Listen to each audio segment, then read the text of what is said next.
melanjutkan, silahkan untuk ketua kelas disiapkan terlebih dahulu. Ista'idna iqra'u du'a qabla ta'alum. A'udzu billahi minasy syaithanir rajim.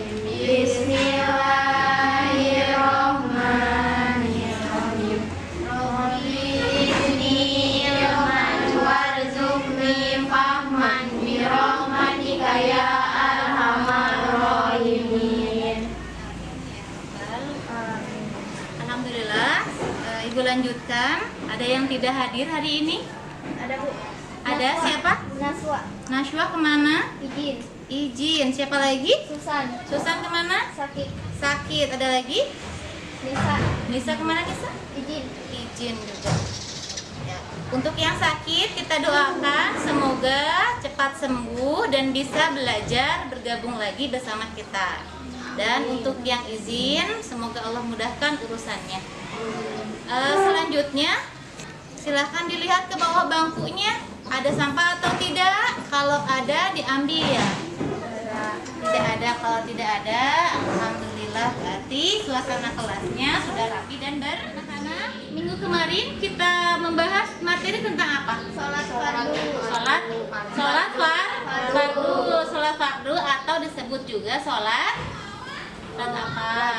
Sholat wajib. Sholat fardu atau sholat wajib ada berapa? 5. Ada 5 waktu. 5 waktu. Yang pertama Sholat subuh. kemudian Asar. kemudian Maghrib. Sekarang Ibu mau bertanya kepada Diana Alia. Nah, Diana Alia, coba apa yang dimaksud dengan sholat menurut bahasa dan istilah? Sholat secara bahasa berarti doa. Secara istilah sholat adalah ibadah yang terdiri dari perkataan dan perbuatan tertentu yang dimulai dengan takbir dan diakhiri dengan salam. Terima kasih, beri tepuk tangan untuk Diana. Selanjutnya, coba apakah hukum melaksanakan sholat fardu atau sholat 5 waktu? Hukumnya apa? Wajib atau fardu ain. Apa yang dimaksud dengan fardu ain? Wajib dilakukan oleh Satu individu atau orang perorangan, tidak bisa diwakilkan oleh orang lain. Kalau yang bisa diwakilkan oleh orang lain apa contohnya? Ya, fardu kifayah. Contohnya apa? Sholat jenazah atau menyolatkan jenazah itu boleh. Kalau sudah ada yang mewakilkan atau yang sudah ada yang mengerjakan ketika sholat jenazah maka boleh. Yang tidak mengerjakan juga sudah terbebas berarti. Asal ada yang sudah melaksanakan, bukan mengganti. Ada yang sudah melaksanakan. Selanjutnya silahkan dilihat dulu di layar. Nah, ada gambar. Gambar apa kira-kira? orang yang sedang sholat berjamaah. Orang yang sedang sholat berjamaah. Kalau gambar ini? Susunan. Susunan ya. Angkat tangan yang mau menjawab. Kira-kira gambar apa ya? Angkat tangan saja, tidak apa-apa, Sob. Angkat tangannya. Ya, apa kira-kira? Susunan saf sholat. Susunan saf sholat, ada lagi? Ya. Tata cara sholat, ada lagi? Gimana, ada lagi? Sudah? Ya, coba lihat sekarang. Lihat gambar nomor 3. Ada siapa di sini? Ada imam, ada makmum. Berarti posisinya sedang apa ini? Sholat berjamaah. Sholat berjamaah. Anak-anak sekalian, hari ini kita akan membahas tentang materi ketentuan sholat berjamaah. Nah, sebelum melanjutkan, Ibu akan menyebutkan dulu tujuan pembelajaran kita hari ini. Tujuan pembelajarannya yaitu setelah nanti mengikuti proses diskusi, nah nanti itu akan ada diskusi, nanti teknisnya akan Ibu sebutkan setelah ini. Nah setelah nanti proses diskusi selesai, pasti peserta didik diharapkan dapat menganalisis ketentuan sholat berjamaah dengan teliti. Kemudian, menyimpulkan ketentuan sholat berjamaah dengan baik. Selanjutnya, mengidentifikasi tentang tata cara sholat berjamaah dengan tepat. Dan yang terakhir, mendemonstrasikan tentang tata cara sholat berjamaah dengan baik. Nah, itulah tujuan kita pembelajaran kita hari ini, yaitu tentang sholat. Nah, untuk nanti kita diskusi itu, tekniknya adalah kalian nanti akan dibagi, ini ada berapa orang semuanya? 12 orang, berarti ibu bagi menjadi 3 kelompok. Nanti setiap kelompok itu ibu akan memberikan pertanyaan. Nah, nanti kalian lihat tadi mekanisme pembentukan kelompok untuk diskusi kalian hari ini. Nah, sebelum melanjutkan kepada materi pokok, hari ini ibu akan memperlihatkan dulu nih. Silahkan kalian simak video masalah permasalahan tentang sholat berjamaah. Assalamualaikum warahmatullahi wabarakatuh. Ahlan wa sahlan. Apa kabar anak-anakku yang soleh-solehah? Semoga selalu ada dalam lindungan Allah Subhanahu wa Ta'ala. Pada kesempatan kali ini, kita akan belajar materi fikih tentang ketentuan sholat berjamaah. Pengertian, hukum, dan dasar hukum sholat berjamaah. Secara bahasa, kata jamaah yang berarti berkumpulan atau bersama-sama. Sedangkan menurut istilah, sholat yang dikerjakan bersama-sama oleh 2 orang atau lebih, salah seorang menjadi imam dan yang lainnya sebagai makmum dengan cara yang telah ditentukan.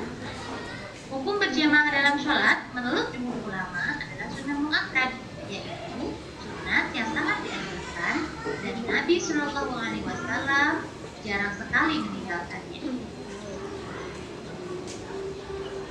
Dasar hukum dalil sholat berjamaah telah tercantum dalam firman Allah Subhanahu wa Ta'ala pada surat Al-Baqarah ayat 43. A'udzu billahi minasyaitonir rajim. Bismillahirrahmanirrahim.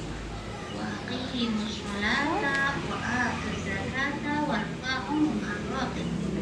Artinya, dan laksanakan sholat dan zakat serta orang-orang Rasulullah Shallallahu Alaihi Wasallam bersabda, "Al-Abdullah bin Umar, Rasulullah Shallallahu Alaihi Wasallam qala, sholat berjamaah tabulu sholat lebih 27 Artinya, Umar berkata, Rasulullah Shallallahu.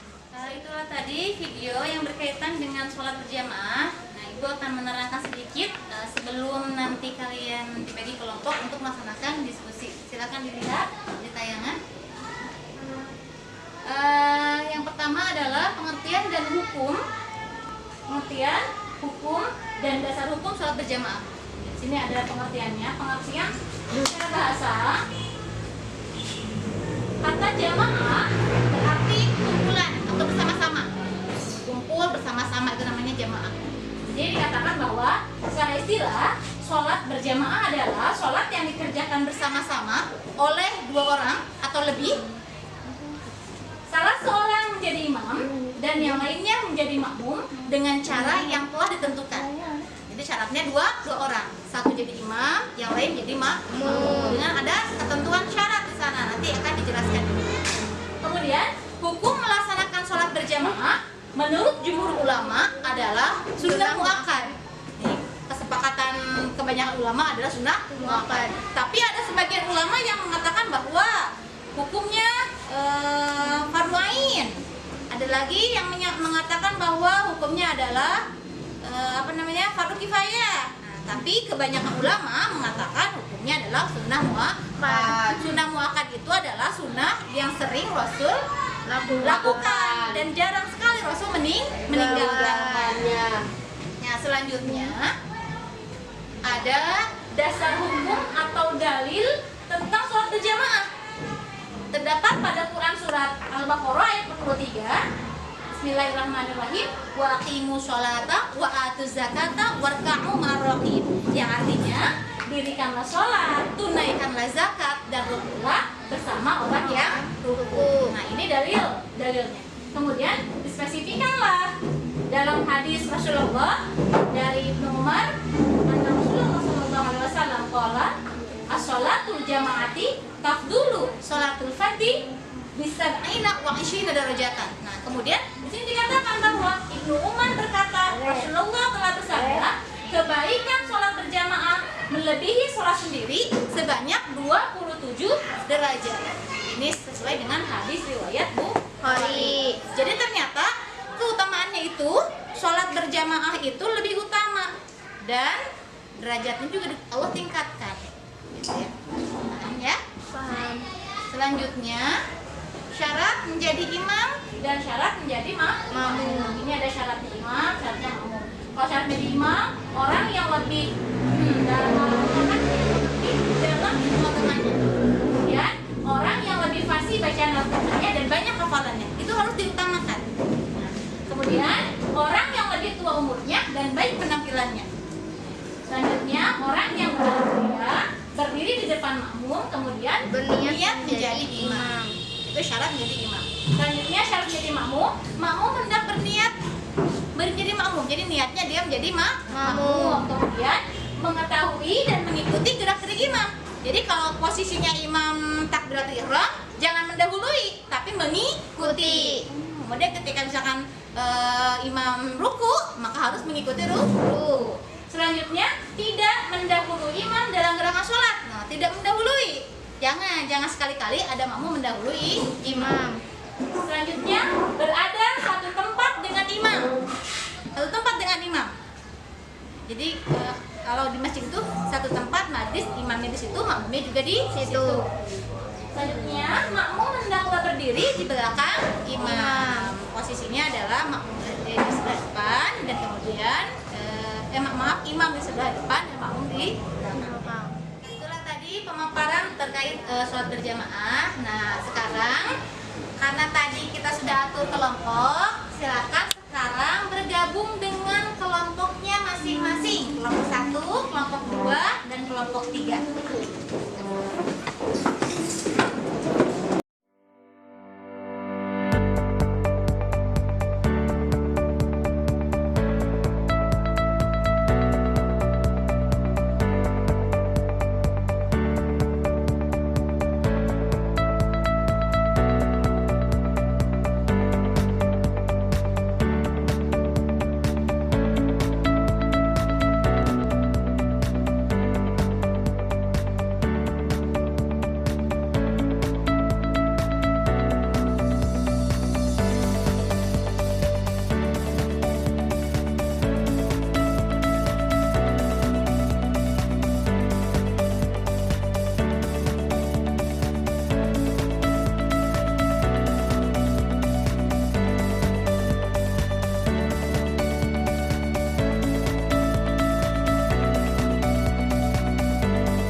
silakan mempresentasikan tadi hasil diskusi kalian. Boleh diwakili oleh satu orang saja atau boleh ketua kelompoknya saja yang maju. Kelompok satu dulu? Ya, enggak.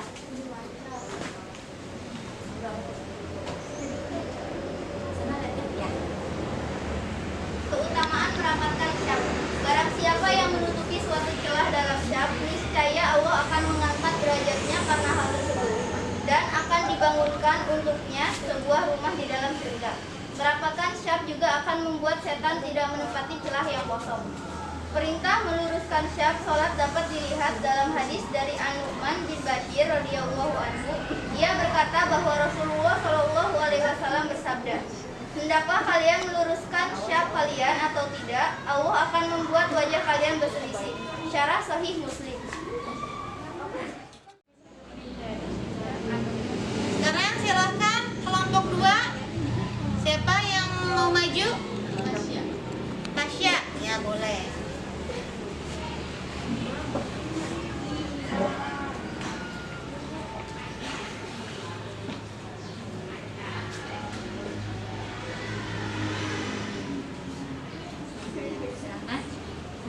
Tata cara makmum masbuk dalam sholat berjamaah. Ketika makmum masbuk masuk ke dalam saf sholat berjamaah, ada beberapa kemungkinan yang terjadi. Jika masuk saat imam berdiri sebelum wuku, yang dilakukan oleh makmum masbuk adalah sebagai berikut. 1. Takbiratul ihram. 2. Kemudian membaca Al-Fatihah. Jika ada di 2 rakaat pertama, sholat siriyah, sholat yang bacaannya di dalam hati. Hingga di rakaat ketiga dan rakaat keempat, adapun di 2 rakaat pertama, sholat jahriyah, sholat yang bacaannya dibaca keras. Maka tidak ada kewajiban membaca Al-Fatihah karena makmum diwajibkan untuk mendengarkan bacaan imam. 3. Selanjutnya membaca salah satu surat dari Al-Quran jika ada di 2 rakaat pertama sholat siriyah. Adapun di 2 rakaat pertama sholat jahriyah, maka tidak ada kewajiban membaca Al-Fatihah. Demikian juga jika ada di rakaat ketiga atau keempat, maka cukup membaca Al-Fatihah dan tidak dianjurkan untuk membaca surat.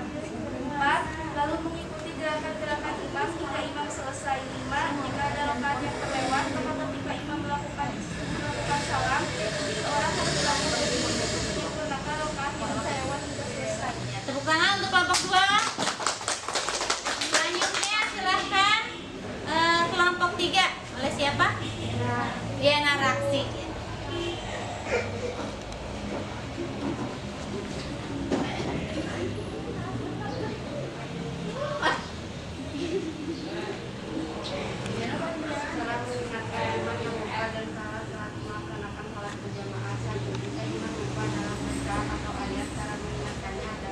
dengan meluruskan bacaan atau ayat tersebut sesungguhnya. Jika imam terus saja, maka makmum hendaknya tetap mengikuti imamnya. 2. Jika imam keliru dalam gerakannya, maka hendaklah makmum mengerjakannya. Caranya adalah dengan makmum mengucapkan takbir subhanallah bagi makmum laki-laki dan bagi makmum wanita dengan menampuk punggung telapak tangan kiri pada bagian dalam telapak tangan kanan. Kedua, cara tersebut baik ucapan takbir maupun tepuk tangan harus bisa terdengar oleh imamnya. Apabila kekeliruan itu adalah bacaan yang hendaklah makmum membenarkannya. Sudah selesai, kelompok sudah mempresentasikan hasil diskusi kalian. Tepuk tangan untuk semua kelompok. Nah, anak-anak yang solehah, tadi kan kelompok 1 sudah membahas tentang sholat. Kelompok 2 tadi membahas tentang makmum masbuk ya. Kelompok 3 tadi tentang mengingatkan imam yang lupa. Nah, jadi untuk merapatkan saf sholat itu adalah sebuah keutamaan.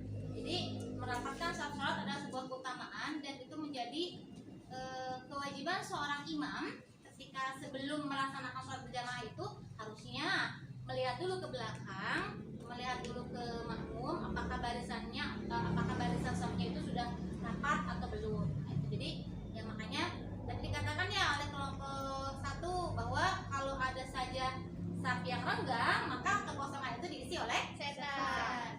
Nah, selanjutnya kemudian terkait tentang makmum masbuk. Nah, ketika makmum masbuk yang tadi masbuk itu apa? Makmum yang datang terlambat, maka apa yang dilakukan? Kalau misalkan dia datang ketika imamnya belum sujud, maka itu masuk kepada rakaat yang dia lakukan. Misalkan pada sholat maghrib berapa rakaat maghrib? 3 rakaat. 3 rakaat dia datang pada rakaat pertama, tapi posisi imam ketika membaca surat, maka dia datang langsung takbiratul ihram, kemudian mengikuti imam dan dia masuk rakaat pertama. Tapi kalau makmumnya datang pada ketika imam sedang posisi sujud, nah, maka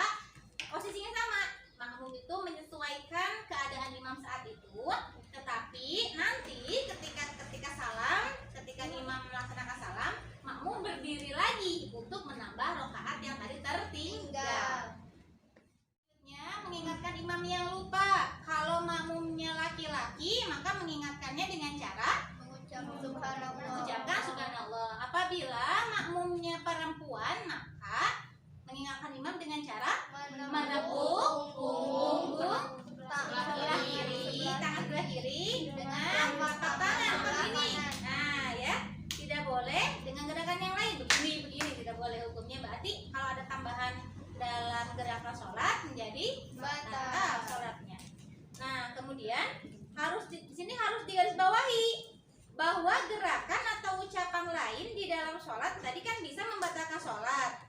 Maka itu membaca tasbih harus diniati zikir mengingat Allah, dan menepuk tangan tidak boleh dengan niat bermain-main. Ya, paham ya? Sekarang kita akan mendemonstrasikan bagaimana cara yang baik ketika sholat berjamaah. Kalau sholat berjamaah itu kan ada imam, ada makmum. Nah, sekarang kita akan mendemonstrasikan yaitu cara bagaimana mengatur saf sholat yang betul. Kalau nanti makmumnya 1 orang, bagaimana posisinya? Kalau makmumnya 2 orang, bagaimana posisinya? Nah, gitu. Kita akan demonstrasikan sekarang ya. Ada yang mau maju untuk demonstrasi? Boleh. Ayo. Ayo dong. Iya. Tepuk tangan dulu dong untuk yang mau demonstrasi hari ini. 1 orang lagi? Asya. Boleh.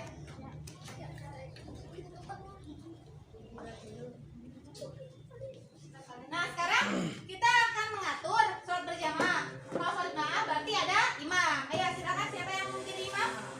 Ya, ini posisinya dia sebagai imam.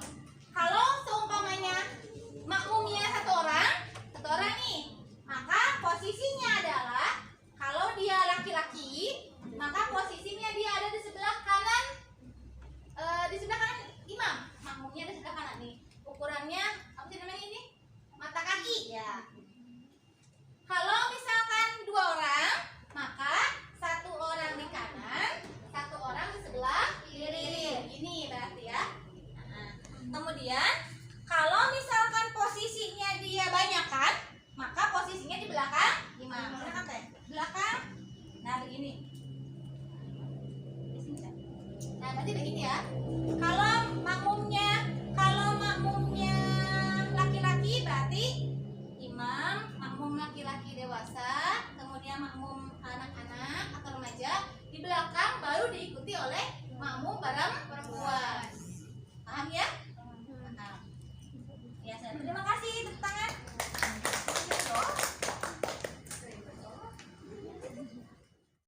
Itulah tadi berarti tentang saf sholat berjamaah. Sekarang ada yang mau bertanya tidak? Ya.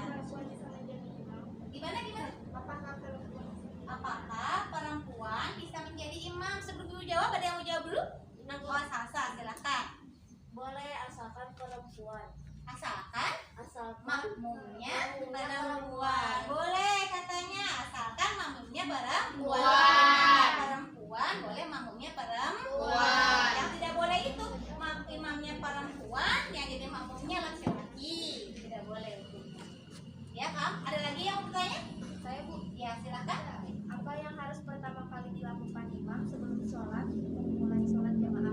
Ya, apa yang pertama kali harus dilakukan imam ketika sebelum sholat berjamaah dilaksanakan? Ada yang mau jawab tidak? Tidak ada? Kalau tidak ada, yang jawab berarti. Yang dilakukan pertama kali adalah merapikan saf sholat makmumnya. Merapikan saf sholatnya dulu, dilihat dulu. Jadi sebelum melaksanakan sholat itu, lihat dulu ke belakang nih. Apakah saf makmumnya sudah rapi atau belum? Itu yang pertama kali harus dilakukan imam ketika akan memulai sholat berjamaah. Ya. Itulah tadi pemaparan tentang sholat berjamaah. Nah, untuk nanti minggu depan, karena ini materi sholat berjamaahnya telah selesai, minggu depan kita akan membahas tentang materi sujud sahwi. Nanti di rumah boleh dibaca-baca dulu materi yang tadi, kemudian boleh nanti googling, lihat di internet apa sih itu sujud sahwi. Ibu akan bahas itu nanti minggu depan. Ya, sekarang silahkan dirapikan dulu buku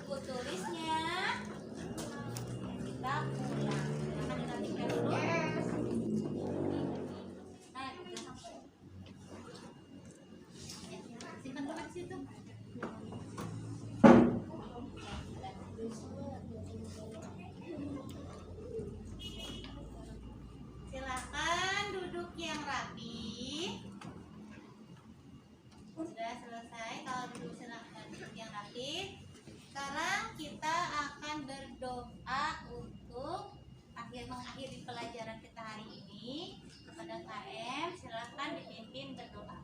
Ista'idna iqra'u du'a ba'da